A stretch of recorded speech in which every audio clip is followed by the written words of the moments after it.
Thanks, Mike. Thanks, Matt. You guys' favorite open mic. Good shit, guys. Good shit, everybody went up so far. Feels weird without Marcos here. It feels like I can't talk about anything. Is he okay? Is he all right? I don't know. Okay. He's old, so I gotta keep checking, right?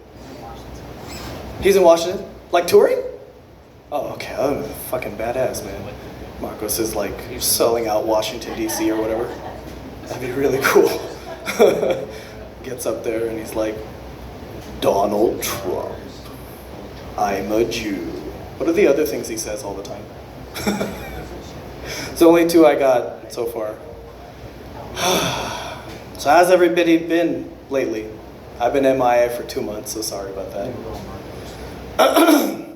Yeah. So 2 months.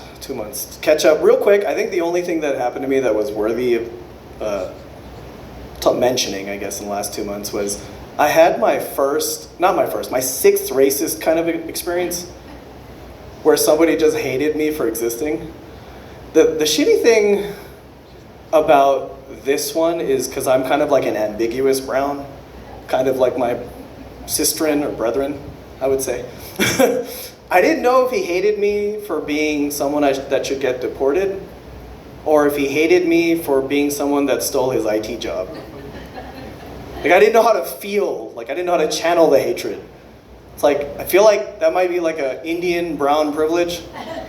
This is like, we get to pick what we're upset about or how we're feeling. It's like, I don't know, for some reason, and the reason I call it a brown privilege is because it's like, I think for some weird reason, I would prefer that I knew why he hated me. Like, I want that clarity, you know? It's like, you dirty doll, or dirty chicken tikka masala, things that people actually have heard of. As a doll, they're like, what the fuck is he talking about? What the hell is a doll? No, but it was really weird because like my wife and I, we sat down and there was like a shitload of tables laid out. There was a girl who was like, I don't want to judge her, but she was kind of like neurotic. She was like eating really fast and she had like a giant backpack next to her. And it was free seating. So we were like, let's not make the neurotic lady more neurotic. Sorry, neurotic. Neurotic. That sounds more descriptive, huh? This bitch wasn't even neurotic, she was erratic. No, but she really was, so we wanted to give her space, you know? And this guy seemed like he was talking to what looked like his daughter. It was two white people, so I didn't know what to assume. I'm just saying that white people tend to date people in a much wider age gap. So it's very racist, sorry. It's like an Indian guy, you know that Indian guy is not pulling that kind of game. He's not like, okay, baby, you're still a baby. Let's go out. It's like, that's not gonna happen. That's not gonna fucking happen. But it's like, it's a white guy. He was very sophisticated. You could hear the way he was talking. I was like, wow, he seems very educated. And then he looked over at me and my wife, and we're at least this far away from the fucker. And he looks right at me and he goes, we're gonna get a little more space. And walked away to the like next table over. And my wife immediately was pissed off. It's like, what the fuck is this guy's problem? What the fuck? Like, and I was like, honey, it's okay. Like, remember that if someone's a piece of shit, you don't have to lower yourself to their level. Fuck them. Let them move. It's okay. It kind of smelled bad anyway. It smelled like old cheese and too much wine. Another racist joke.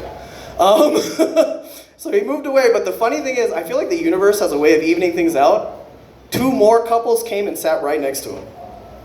And he was avoiding eye contact with me because I felt like he knew that if he looked at me, I was like, yeah, how much space are you getting now, bitch? Fuck you. But it was really weird because like, that's how they are. Like all these events, whenever they happen, like you don't really know what's happening. Oh, I'll tell you the funniest one that happened to me. The funniest racist event that happened to me, I didn't even think it was racist. It was actually kind of funny. I studied in England, and so I was in Newcastle because everybody in my school told me that the northern England, it looks like all the people there have had sex with their cousins so much that they look like the hills have eyes. So I wanted to go see the hills have eyes for myself. And I was up in Northern England, and this dude, like, he was like 80 feet away. I don't even know how he could tell what race I was, but from like 80 feet away, he went, whoop-dee-doop-dee-doop-dee-doop. I was like, wow. I was impressed. It actually made me laugh for a bit, because he could have gone any direction.